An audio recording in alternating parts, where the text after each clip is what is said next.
اور اس اطاعت میں صرف یہ اطاعت ہی نہیں آتی کہ وہ کہے کھانا لا دو تو لا کے رکھ دے، اور وہ کہے کہ بازار چلو تو ساتھ چل دے. اس اطاعت میں شوہر کی جسمانی ضرورت پوری کرنے کی اطاعت بھی شامل ہے، جسے بعض اوقات بہت سی پڑھی لکھی خواتین اپنے حق میں ایک ظلم سمجھنے لگتی. ایک دفعہ کہیں میری ملاقات ایک خاتون سے ہوئی، کیمبرج یونیورسٹی سے انہوں نے لاء میں ایم فل کیا تھا. تو مجھ سے کہنے لگی کہ میرا ایک مسئلہ ہے. میں نے کہا بتائیے. کہنے لگی کہ میرا شوہر مجھے ریپ کرتا ہے میری مرضی کے بغیر. میں نے کہا قانون پڑھ کے قانونی ٹرمز ہی گھر میں بھی استعمال ہوں گی. شوہر اور ریپ، میرا تو سر چکرا گیا. یہ بات بہت ڈھکی چھپی ہے لیکن چونکہ دین کا ایک حصہ ہے اس لیے بتانا ضروری ہے. بہت سے گھرانوں میں خرابیاں اور بہت سے گھرانوں میں لڑائیاں اور بدمزاجیوں کی جو روٹ کاز ہے وہ یہاں سے شروع ہوتی ہے، جسے کوئی نہیں کھولتا. نہ کوئی ماں بتاتی ہے، نہ کوئی استاد بتاتا ہے، نہ کوئی اور اچھا مشورہ دیتا ہے کہ اس معاملے میں اللہ نے شوہر کو حق دیا ہے اور عورت پر لازم کیا ہے کہ وہ شوہر کی اطاعت کرے. لیکن جب عورت کا ایک موڈ ہی صرف ریزسٹ کرنے کا بن جائے اور شوہر کو صرف یہ انڈرسٹینڈنگ ہو کہ اس نے تو میری بات ماننی ہی نہیں، تو یہ چیز بہت سی تلخیوں کو جنم دیتی ہے. ایسے میں عورت اور مرد کے مزاج میں چونکہ قدرتی فرق ہے، بعض اوقات شوہر کی جو ڈیمانڈ ہوتی ہے عورت نہیں پوری کر سکتی، یا عورت کا مزاج اس سے مختلف ہے، یا عورت اس کو اپنے لیے ایک مصیبت اور بوجھ سمجھتی ہے، تو بھی اس موقع پر اطاعت کہ اللہ کا حکم ہے. اور اگر میرا دل نہیں بھی چاہ رہا تو میرے رب کی رضا اس میں ہے، مجھے اس سے جزا چاہیے، صرف اپنی مرضی نہیں. آپ دیکھیں کہ جب سے عورت نے اپنے اوپر گھر اور باہر کی دوہری ذمہ داری لی تو اس میں عورت کے لیے اس مقام پر اطاعت شوہر زیادہ مشکل ہو گئی، کیونکہ وہ دن بھر باہر کے کاموں سے اتنی تھکی ہوئی ہے کہ اب وہ اس قابل نہیں کہ شوہر کی بات مان سکے. وہ بے شمار گھر کے علاوہ باہر کی ٹینشنز میں گرفتار ہے. لہذا ایک طرف اپنا گھر خراب کر رہی ہے، چاہے ایک شوہر کو اگر روز نہ ہی سننی پڑے تو اس کی توجہ لازماً باہر جائے گی، وہ کہیں اور دیکھے گا، ذمہ دار کون ہوگا. اور دوسری طرف اللہ تعالیٰ کی ناراضگی بھی. اللہ کی رضا شوہر کی رضا میں ہے اور اللہ کی ناراضگی شوہر کی ناراضگی میں ہے. ہاں یہ الگ بات ہے کہ اگر شوہر ناروا زیادتی کرتا ہے اور بالکل بے رحم ہے یا ایسا کو مطالبہ کرتا ہے کہ جو ناجائز میں آتا ہے، وہ تو نہیں پورا کرنا. جیسے آپ کو بتایا گیا کہ فطری طریقے کے علاوہ کوئی بھی ایسا طریقہ خواہ وہ شوہر اور بیوی کے درمیان ہی کیوں نہ ہو اسے حرام قرار دیا گیا، چاہے وہ عمل قوم لوط سے ملتا ہو یا اورل سیکس ہو، یہ تو ناجائز ہے ہی.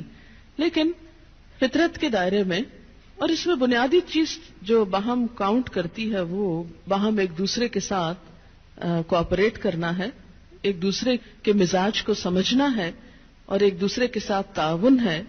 لیکن آپ دیکھیں کہ ہمیشہ آئیڈیل صورتحال نہیں ہوا کرتی، ہر شخص اتنا کنسیڈریٹ نہیں ہوتا. لیکن اللہ تعالیٰ نے عورت کو جہاں شوہر کو باہر کی مشقت دی نا، کتنی مشقت ہوتی ہے گرمی میں، دھوپ میں. مثلاً ہر شخص کا ایئر کنڈیشنڈ آفس تو نہیں ہے کہ وہ وہاں بیٹھ کے کام کر رہے ہیں. بہت سے مرد سڑکوں پہ سڑکیں بنا رہے ہیں دھوپ میں کھڑے ہو کر، کچھ کھیتوں میں کام کر رہے ہیں، کٹائیاں کر رہے ہیں فصلوں کی، کوئی اور مکان بنا رہے ہیں، دھوپ میں کام کر رہے ہیں. تو مرد اگر سارے دن کی باہر مشقت کرتا ہے تو وہ بھی ایک پینفل کام ہے، اور اس نے محنت کی اور بیوی کے لیے سارا آرام فراہم کیا، کھانا پینا باقی ضروریات. اب اگر بیوی کو اس کا مطالبہ پورا کرنے میں تھوڑی تکلیف ہو رہی ہے تو کیا ہوا کہ موڈ نہیں ہے، دل نہیں مان رہا تو کیا ہوا، نہ صحیح. لیکن اس کے باوجود جو عورت یہ سمجھتی ہے کہ میں اپنے موڈ کے خلاف جا کر بھی اگر اپنے شوہر کو راضی کرتی ہوں تو یہ میرے رب کی رضا حاصل کرنے کا ایک ذریعہ ہے، تو آپ دیکھیں کہ یہ وہ چیز ہے جس کا صلہ آپ کو اللہ دنیا میں دے دے گا، کیونکہ آپ یہاں صرف شوہر کی نہیں اللہ کی بھی اطاعت کر رہی ہیں. کیونکہ ایک مسلمان عورت کو اس کے رب نے یہ حکم دیا ہے. اور اس میں وہ حدیث آپ نے سن رکھی ہوگی اور عورتوں کو سنانے میں بڑی مشکل پیش آتی ہے مجھے ہمیشہ, اور عورتیں ایک دم اوفینڈ ہونے لگتی ہیں. لیکن بات یہ ہے کہ چونکہ اللہ کے رسول صلی اللہ علیہ وسلم نے فرمایا ہے اور ہم ان کا نام سن سن کے روتے ہیں محبت میں اور نعتیں سن سن کے جھومتے ہیں, تو یہ حکم بھی آپ کا مان لینا چاہیے اور اس حدیث کو بھی سن لینا چاہیے اتنی ہی خوشی سے جتنی خوشی سے ایک نعت سنتے ہیں. نبی صلی اللہ علیہ وسلم نے فرمایا, جب مرد اپنی بیوی کو اپنے بستر پر بلائے اور وہ نہ آئے تو صبح تک فرشتے اس پر لعنت کرتے ہیں. بخاری کی روایت ہے, کتاب النکاح. ٹھیک ہے اس میں کہ اگر بیوی بیمار ہے یا اسے کوئی ایسی تکلیف ہے یا کوئی جینون ریزن ہے تو اس میں اللہ تعالیٰ اتنے بے رحم نہیں ہے کہ وہ دیکھ رہے ہیں کہ ایک عورت بخار میں پڑی ہے اور اس کا شوہر اس سے مطالبہ کر رہا ہے اور عورت نے نہیں مانا تو اس پہ لعنت بھجوانی شروع کر دی جائے. نہیں, یہاں ایک نارمل حالات کی بات ہے کہ ایک عام حالات میں ایک عورت اگر اطاعت نہیں کرتی یا بات نہیں مانتی. اور اسی لیے ایک اور حدیث ہے, حضرت ابو ہریرہ کہتے ہیں کہ آپ صلی اللہ علیہ وسلم نے فرمایا, اگر عورت کا خاوند اس کے پاس موجود ہو تو وہ اس کی اجازت کے بغیر نفلی روزہ نہ رکھے. تو گویا شوہر کی اطاعت نمبر 1 عام روزمرہ زندگی کے کاموں میں کوآپریشن, اطاعت بمانا کوآپریشن ہے. طوعاً کا مطلب ہوتا ہے خوشی سے کام کرنا. نمبر 2 اس کی خاص ضرورت یا تقاضے کو پورا کرنے میں اطاعت. ہاں, کہاں اطاعت نہیں؟ جب وہ کوئی حرام کام کرنے کو کہے, جب وہ کوئی ناجائز کام کرنے کو کہے, جب وہ اللہ اور اس کے رسول صلی اللہ علیہ وسلم کی مرضی کے خلاف کام کرنے کو کہے. لا طاعت لمخلوق فی معصیت الخالق, مخلوق کی اطاعت جائز نہیں خالق کی نافرمانی میں. اگر اللہ تعالیٰ کسی کام پہ ناراض ہے وہ اطاعت جائز نہیں. بہت سی خواتین کو دیکھا ہے جہاں اللہ کی نافرمانی ہو رہی ہے وہاں تو شوہر کی بات بھاگ بھاگ کے مانی جا رہی ہے, اس لیے کہ وہ اپنے نفس کے مطابق ہے نا. آپ سب جانتے ہیں کہاں کہاں. لیکن جہاں شوہر کی اطاعت اللہ کی رضا کے مطابق ہے لیکن ہماری رضا کے خلاف ہے تو پھر ہم وہاں نہیں بات مانتے. تو بسا اوقات ہم بظاہر اللہ کی رضا کا لیبل تو لگاتے ہیں, ہوتی اندر سے اپنے نفس کی اطاعت ہے.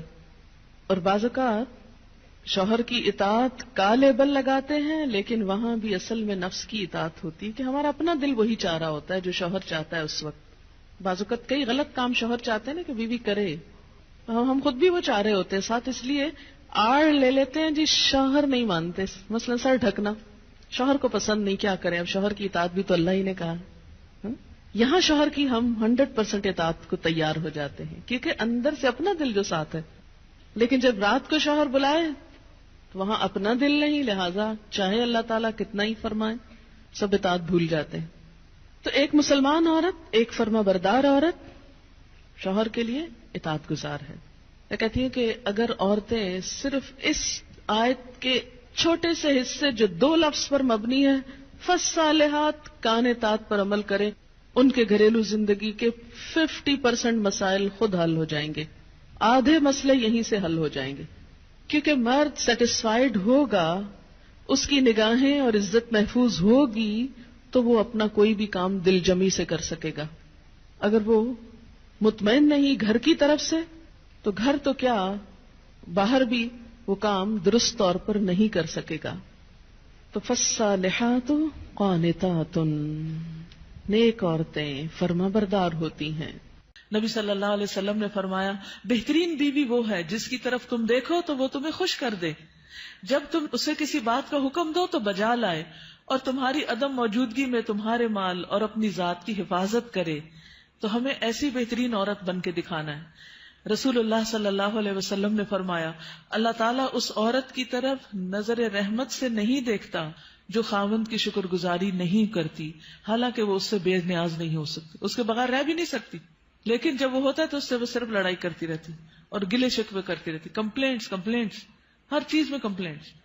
تو شوہر بھی چاہے اس کے پاس کتنی بھی جسمانی طاقت ہے یا مالی طور پر بہت سٹیبل ہے, وہ انسان ہے, وہ ہیومن بینگ ہے, وہ بھولتا بھی ہے, وہ غلطی بھی کرتا ہے. تو ایسی چیزوں کو اگنور کر دینا چاہیے.